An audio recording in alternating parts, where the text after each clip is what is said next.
Assalamualaikum warahmatullahi wabarakatuh. Bismillahirrahmanirrahim. Tabarakalladzi nazzalal furqana ala 'abdihi liyakuna lil 'alamina nadhira. Allahumma shalli wa sallim wa barik ala sayyidina Maulana Muhammadin wa ala alihi wa sahbihi asma'in, amma ba'du. Yang kita hormati bersama Profesor Dr. Muhammad Quraish Shihab, semua yang hadir saya hormati, karena kalau mau nyebut sudah disebut Pak Rektor sebagai bentuk penghormatan bahwa ingatannya jenengan itu bagus, pokoknya kayak yang disebut Pak Rektor. Kedua, saya alhamdulillah ini rektornya tawaduk sekali, tahu diri, jadi alhamdulillah bagus. Singkat cerita, beliau pernah ke rumah saya sama Pak Lutfi sama Pak Arsoyo, minta saya ikut jadi pembina di Badan Wakaf. Ya karena diteror, didatangi orang-orang sepuh, saya bilang iya gitu.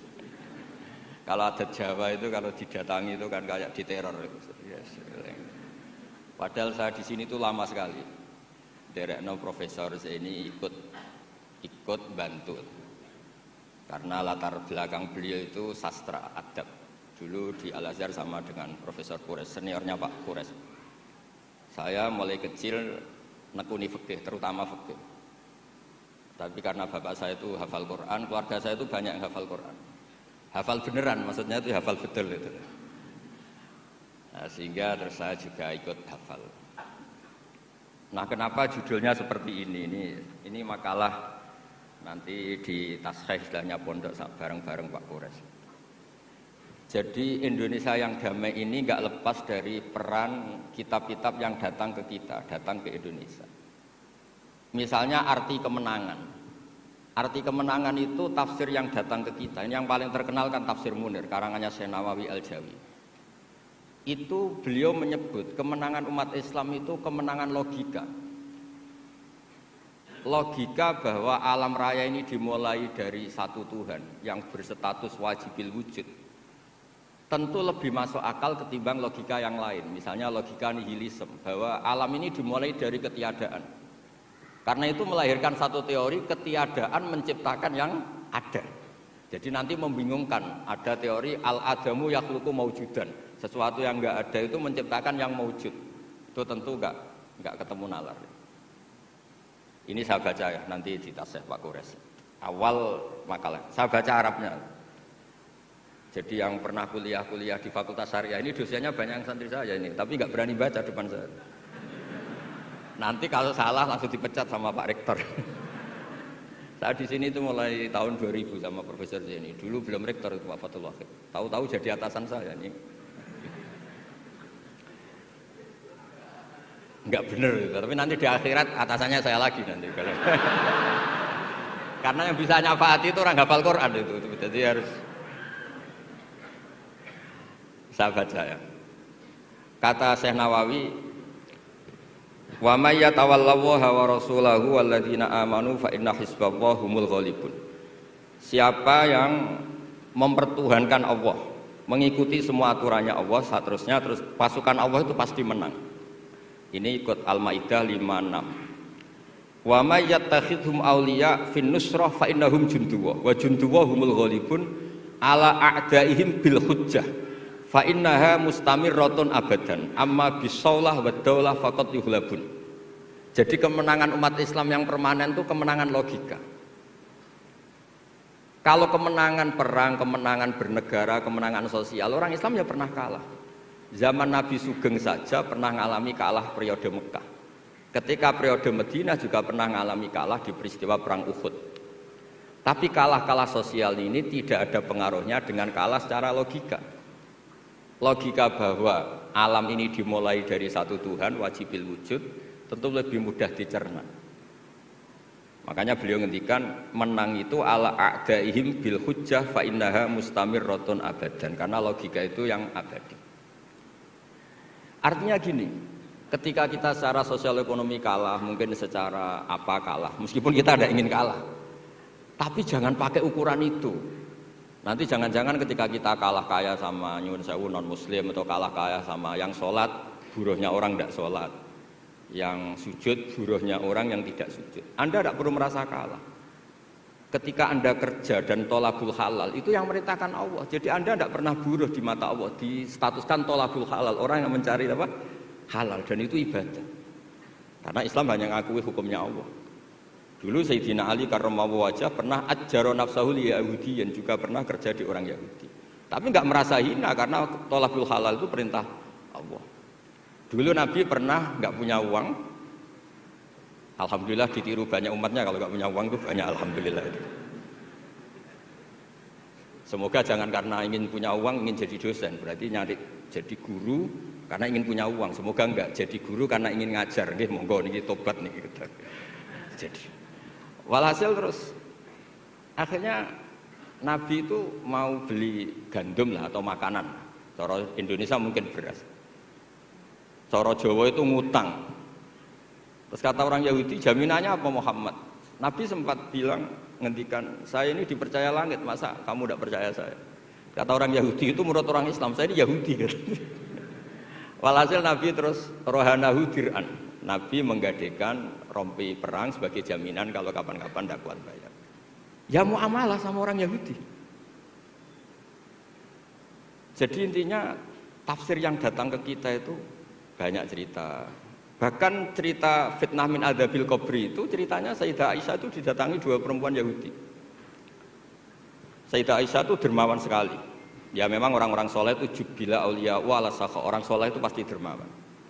Karena sering dikasih, terus si orang Yahudi, perempuan Yahudianya ini mendoakan semoga kamu diselamatkan dari siksa kubur. Sama sih ingat redaksi di kitab Bukhari itu. Walam an'am an usaddiqahuma, kata Sayyidah Aisyah, saya tidak nyaman membenarkan dia karena dua orang ini orang Yahudi. Setelah Nabi datang terus diceritani sama Sayyidah Aisyah, itu benar bahwa nanti memang ada adzabil qabri. Semenjak itu ada isti'adzah min adzabil qabri. Allahumma inni a'udzubika, seterusnya sampai min adzabil qabri wa fitnatil mahya. Dan masih banyak lagi cerita-cerita sosial Nabi yang Nabi tertawa-tawa ketika orang Yahudi bilang nanti pas kiamat itu kan hancur semua Muhammad. Lalu orang-orang sudah mati diletakkan di mana? Pokoknya terus orang Yahudi cerita-cerita terus Nabi tertawa-tawa, fadhahika hatta badat nawajiduhu tasdiqan lima qalahul habru. Nabi tertawa-tawa, oh iya benar. Semenjak itu ada ilmu bersama bahwa kalau orang Yahudi, orang Nasrani cerita ilmiah itu la tusaddiquhum wa la tukadzibuhum. Kamu jangan ngambil sikap membenarkan, juga jangan sampai ngambil sikap mendustakan. Kamu benarkan jangan-jangan pas yang muharraf, yang tipuan. Kamu dustakan jangan-jangan yang masih orisinil. Makanya secara ilmiah Nabi ngintikan la tusaddiquhum wa la tukadzibuhum. Intinya tidak ngambil sikap ekstremis itu juga ajaran tafsir yang sampai ke kita. Karena kita ini butuhnya menang fil hujjah. Dan Allah sering ngendikan di beberapa ayat, diantaranya tentu qul falillahil hujjatul baligh. Makanya di sini saya itu profesor sering ngaji di sini Pak Kures, tapi entah lupa apa enggak saya itu sering ngaji direktorat sama Pak Fathul Wahid. Harusnya sudah jadi kiai karena sering ngaji sama saya. Tapi kalau jadi kiai kan kata Profesor Zaini itu pernah cerita kalau jadi kiai itu rezekinya agak jelas. Enggak per bulan dapat apa? Gaji. Makanya Pak Zaini pas ketua ini sayang Bu Ova nggak hadir karena beliau di Jakarta. Putri Pak Zaini sekarang yang jadi rektor di UGM. Itu ada Ustadz latihan Nyai itu jatuh di Indramayu. Pas itu beliau ketua wilayah itu Kemenak di Indramayu. Itu jatuh. Santrinya tuh susahnya bukan main. Tapi kata kiainya nggak apa-apa masih. Kan. Ternyata yang dipegang itu salam template itu. Jadi badannya nggak dipikir tapi masih. Karena dulu jadi kiai itu susahnya minta ampun. Makanya profesi ini sudah jarang yang mau.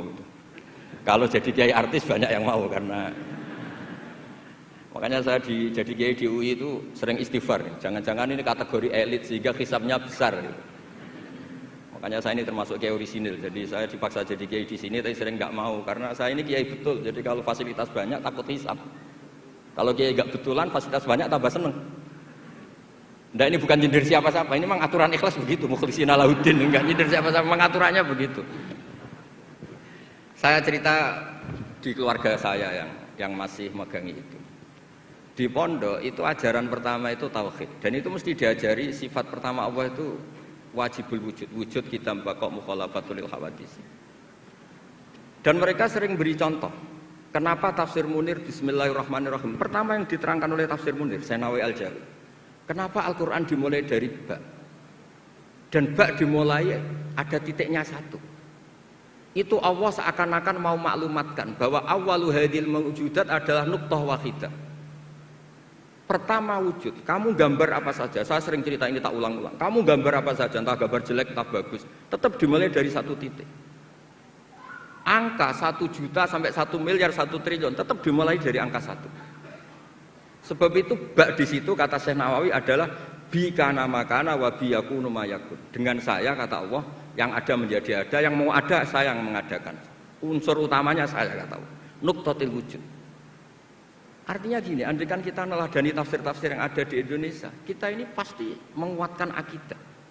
Bukan menang kalah urusan sosial, urusan apa. Itu kedua ketiga lah, syukur-syukur menang. Tapi kalau kita paksakan itu yang nomor satu, pasti kita sering kecewa. Itu rektor UI itu mesti miskin tuh dibanding pengusaha-pengusaha Jakarta itu. Itu kalau nggak terima, saya ini rektor Universitas Islam, masa kalah kaya, kan repot nanti sedih. Ini barokahnya qanaah, alhamdulillah gak apa-apa. Ya jadi jelas ya di sini beliau ngendikan yang menang hujah itu fa innaha mustamirratun abadan. Logika itu mustamirratun abadan. Dalam kitab Fathul Bari sarahnya Shahihul Bukhari dijelaskan kemenangan umat Islam itu iltidza dan aklian. Kita punya akidah yang secara akal tuh nyaman. Coba Anda misalnya jadi muslim, Anda mungkin profesor, kayak alim, kayak top. Terus ditawari satu teori begini. Hadil maujudat khalaqahal adamu misalnya. Ini yang alam nyata ini, penciptanya adalah ketiadaan. Kamu pusing 7 keliling. Ini gimana sesuatu yang ada kok penyebabnya ketiadaan. Sebab itu dulu ada sahabat namanya Jubair bin Mut'im. Itu tokoh besar di kafir Quraisy. Saking tokohnya dia yang jadi utusan untuk membebaskan Asra Badrin, tawanan Badar. Pas dia nginep di masjid nunggu ketemu Nabi, Nabi pas sholat maghrib baca wattur wa kitabi mastur firroqim mansur. Didengerin sama dia sampai pada ayat am khuliqu min ghairi syai'in am humul khaliqun. Masa alam raya yang seluas ini kemudian diciptakan tanpa sebab yang ada? Atau kamu-kamu yang enggak mengakui Tuhan itu kamu pencipta langit dan bumi? Am khalaqus samawati wal ard bal la yuqinun. Nangis dia. Nangis terus sungkem masuk Islam. Sampai ngendikan fakaan nama sudi akolbi. Sebagian riwayat kada kolbi ayatir. Dengan logika yang dibangun Quran itu hampir habis, saya habis. Karena Quran sangat demokratis. Qul ara'aytum ma tad'una min dunillah aruni ma khalaqu minal ardi am lahum syirkun fis samawati. Kalau Anda merasa jadi Tuhan enggak apa-apa. Tapi tunjukkan reputasi Anda. Apa Anda menciptakan langit bumi? Apa ketika saya bikin langit kata Allah kamu ikut urun? Saya sering cerita apa kamu ikut nyumbang semen pas saya bikin langit? Enggak kan? Malah sebagian ayat Allah ngendikan ma asyadtuhum khalqas samawati wal ard. Mereka-mereka yang kamu tuhankan ketika aku bikin langit bumi, mereka di mana? Membantu saya apa kata Allah? Kok enak tahu-tahu jadi Tuhannya bumi, enggak ikut bikin, ikut jadi Tuhan itu. Itu habis Jubair bin Mut'im. Akhirnya masuk Islam. Artinya gini, ketika Islam belum kuat, masih banyak ashabis sufa yang miskin, mondok saja numpang Nabi. Itu hujahnya sudah menang. Makanya kata Syekh Nawawi, yang mesti menang itu hujah fa innaha mustamirratun abadan. Ya dicicil aja satu aja ya, nanti kapan-kapan ketemu lagi. Terus ini yang agak rileks, ini yang spesial. Saya itu jarang pergi sama istri saya gara-gara memang adatnya gitu. Saya karena sowan Pak Kores tadi istri saya ikut karena Pak Kores juga bawa istri. Ini spesial betul. Biasanya saya nggak pernah karena adat keluarga saya itu ya begitulah. Ya jadi saya mohon semohon-mohonnya nanti Pak Kores bisa nerangkan panjang lebar. Jadi terus yang kedua ya dua aja lah dua. Ya ayyuhalladzina amanu sabiru. Di sini dijelaskan ala masyaqqatil istidlal fi ma'rifati tauhid wan nubuwah wal ma'ad. Wa ala masyaqqatis istinbatil jawab an syubuhati nahwil falasifah. Wahai orang-orang yang beriman, bersabarlah kamu. Di sini artinya sabar itu apa? Membuat logika yang mudah difahami banyak orang, kemudian orang itu mencintai Allah dan Rasul. Dulu itu ada orang Bedui. Ketika Imam Asy'ari berpendapat Iman yang diterima itu imanul mufakkir, bukan imanul muqallid. Enggak boleh taklid buta dalam iman. Terus ditentang banyak orang. Dulu zaman Nabi banyak orang Bedui imannya diterima. Terus kata Imam Asy'ari, coba kamu jalan-jalan di kampung. Ternyata orang kampung ketika ditanya, bima arafta rabbak, kamu selalu ngurusi ternak, ngurusi sapi, unta, kamu tahu Tuhan kamu dari mana? Jawabnya orang Arabi ini, al-ba'ratu tadullu 'alal ba'ir wa atharul aqdam yadullu 'alal masir. Ada kotoran ya ada sapinya.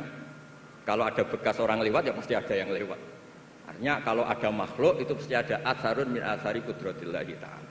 Pasti ada bukti yang menciptakan. Itu ulama terus bikin logika. Lah yang saya sering cerita paling populer di kitab saya punya kitab namanya Nailul Ma'mul, karangannya Syekh Mahfud At-Turmusi, itu orang Indonesia juga. Beliau nukil dari cerita Imam Amudi. Saya cerita di mana-mana. Imam Amudi itu gurunya Syekh Izzuddin bin Abdussalam, Sultanul Ulama, itu punya guru namanya Imam Amudi. Itu senangannya ngajar matematika, bukan ngajar tafsir, ngajar matematika. Terus ketika beliau meninggal, muridnya tanya. Tadi Profesor Quraisy juga cerita mimpi. Ini saya cerita mimpinya Imam Amudi. Ma fa'ala bika rabbuk, yang diperlakukan Tuhan kamu itu apa? Ada hanya pengajar matematika. Terus kata Imam Amudi, ternyata ketika Allah ketemu saya mengumpulkan banyak malaikat, disuruh ngajar saya. Saya masih hafal teksnya. Istadilla ala wahdaniyati bi hadrati malaikati. Coba kamu terangkan cara menemukan saya bahwa saya ini satu di depan para malaikat. Kalau malaikat kan sudah tahu karena bawa aras, bawa surga neraka. Kata Imam Amudi, beliau ngendikan semuanya adalah, beliau ngendikan angka itu 2, 3 sampai 1 triliun sampai berapapun, nisbatu dzalika ilal wahid nisbatul far'i ilal asli. Angka itu entah 2, entah 4, entah 1 miliar, 1 triliun. Dibandingkan angka 1 tetap namanya nisbatul far'i ilal asli. Tetap semuanya itu tabang dari angka 1. Fasabatal wahid jalla jalaluh. Maka yang mesti abadi, yang mesti ada al-wahid jalla jalaluh. Allah senangnya bukan main. Loh ini lo pinter, enggak jadi malaikat sudah ngerti kalau saya ini satu. Nah, itu ya pinternya ulama. Isbiru ala masyaqqatil istidlal fi ma'rifatit tauhid. Nggih, clear ngoten mawon. Monggo niki kula saya bulbel karena saya niki anak buah Pak Wahid pegawe. Monggo jenengan.